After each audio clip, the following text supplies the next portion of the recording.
Now we shall look at the overheads.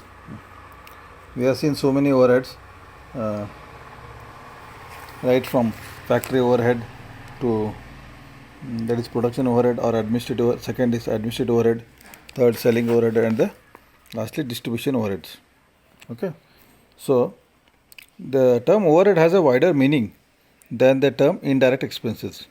Overheads include the cost of indirect material, indirect labor, and the indirect expenses. This indirect means directly you can't contribute to some product or service.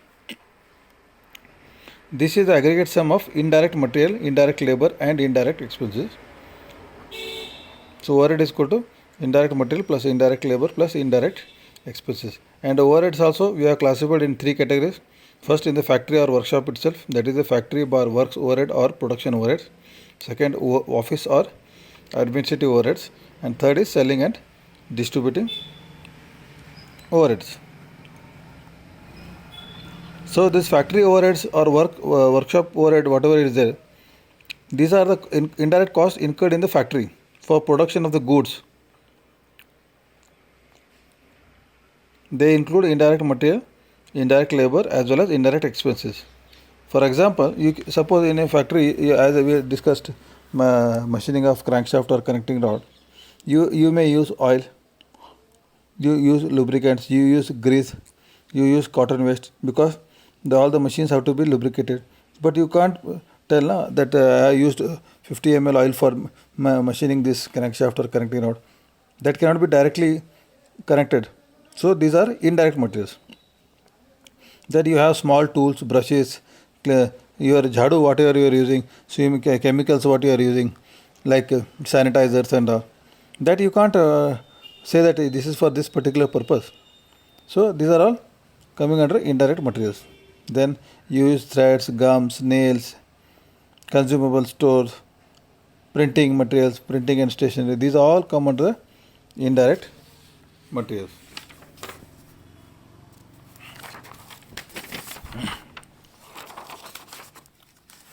Now you have got salary of factory managers, foremen, supervisors. Okay, these are all indirect labor now. Indirect wages, not labor. So now we are discussing about indirect wages to people.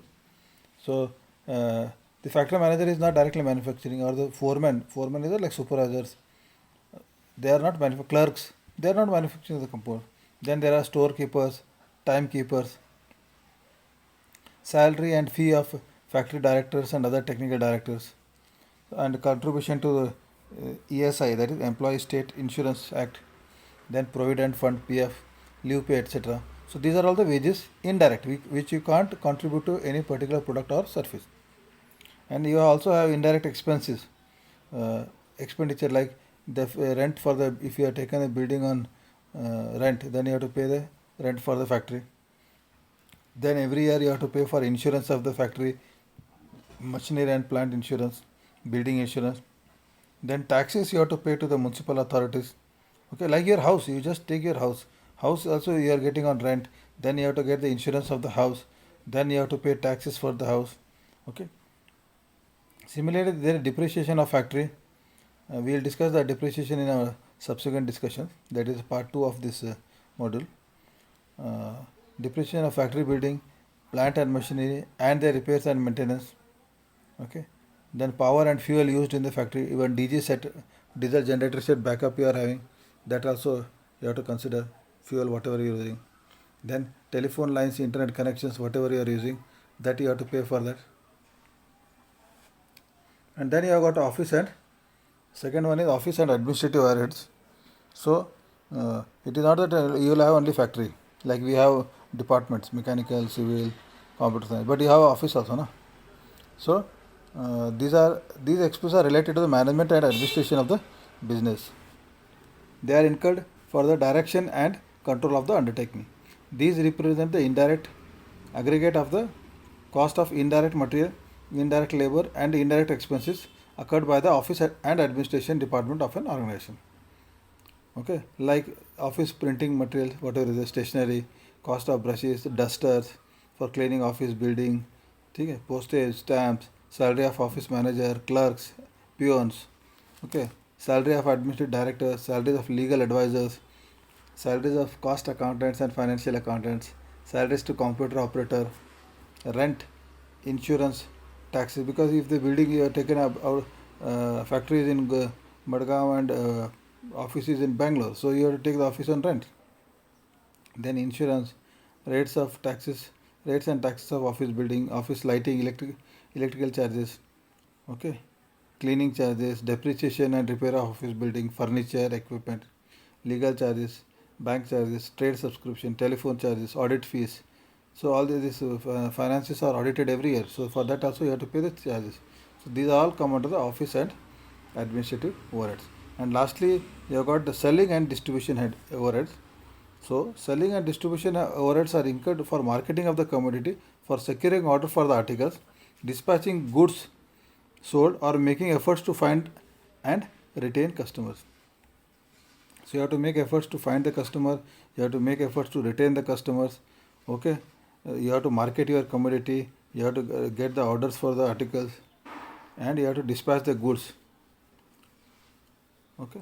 These expenses represent the aggregate of indirect material, again indirect labor and indirect expenses incurred in the selling and distribution department of the organizations. These overheads have two aspects. One is procuring orders and second is executing the order. Okay. So procuring, one is a selling overhead and second is the distribution overheads. So like catalogs, you make a product catalog, na? Price list you make, printing and stationery, postage and stamps, cost of sample, free samples are given, so that also cost is included. Then indirect wages like sales, you got sales clerks, you got sales managers, their salaries. Then there is sometimes commission paid to the salesman and technical representative, and some sales directors also will be there. So indirect expenses, again you do a lot of advertising, maybe in TV, in paper, newspaper, magazines, in hoardings. So they all cost money. Then debts, bad debts. Bad debts means which are not paid back. Then rent and insurance of showrooms. Legal charges incurred for the recovery of debts. Traveling and entertainment expenses. Expenses of sending samples, free samples like market research expenses. So these are all about sales. So what is the difference between marketing and sales? One thing I'll tell you. Marketing means to create a brand and get a prospective customer. That is called as marketing. Sales means when the customer comes to your shop and you sell the product, you are closing the deal, then that is called as sales. So there is a difference between marketing and sales. Marketing is to get the person to the counter or to your web portal. This is all efforts of marketing.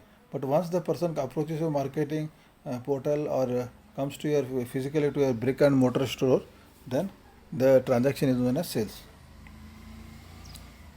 And distribution overheads, so indirect costs incurred in the relation of the execution of the sales order is known as the distribution overheads. Okay.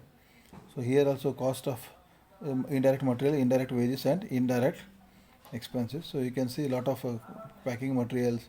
So packaging material is not free, that also you have to pay. Then your delivery vans are there, for that maintenance, oil, grease, spare parts. Then wages, indirect wages means salaries of godowns. Godown means like warehouse, stockyard. Then wages to drivers and delivery vans, wages of packers and dispatch staff, so the people who do the packing and dispatch. Then indirect expenses like packing expenses, godown rent, insurance, depreciation, repairs, freight carriage overheads, outwards and other transport charges, running expenses of delivery vans, repairs, depreciation, insurance. These all constitute the distribution cost. And the marginal cost of production is the change in the total cost that comes from or producing one additional item. The purpose of analyzing marginal cost is to determine at what point an organization can achieve economies of scale. This calculation is most often used for among manufacturers as a means of isolating an optimum production level. Okay, so this in this discussion we have seen what are the overheads and the three types of overheads: that factory overhead, office overhead, and selling and distribution overheads. So in these three overheads, again they are again divided into indirect material, indirect labor and indirect expenses. Okay, thank you.